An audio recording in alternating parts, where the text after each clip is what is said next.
began to work, one of the challenges I had was inferiority complex. I met people who had done vacations around the world. Here I was, there was even no vacation, not to talk of around the world. And I remember very well passing in front of a place in Port Harcourt, a building in Port Harcourt, and I was looking at the building, very massive building. And anytime I passed in front of it, white people, foreigners, were most of the people that lived there. And I got to know that they were even paying in dollars. They were paying for that building, that apartment in dollars. So I was like, wow! Oh, money, eh? Our big boys. So that was my thinking.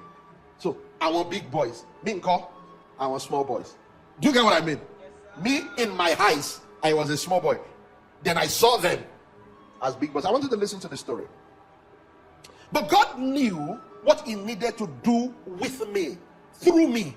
And God knew that he couldn't do big things with a small mind.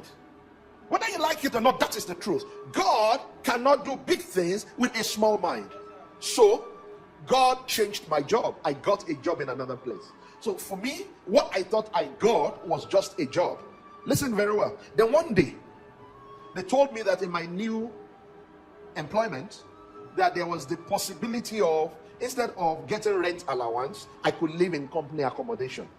So I thought, let's even check out the accommodation to see whether I will want an accommodation or rent allowance. So they started taking us around. And guess what?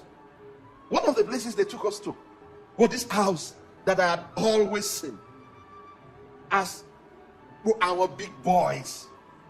So when I got there, I just wake up. I said, what's happening to me? They said, this house. Let's go inside. Say there has a swimming pool, volleyball court, basketball court. My head was spinning. Then when we were done, I said, did you just show us this place, or you mean that I can live here? And they said, you can live here if you want. I can live here. And then be me. And then be me. You're asking me if I want to live here. This is where I live. So I chose that accommodation. And after living there for some time, I found out that something had happened to me. My mind had grown. What I thought was not within reach.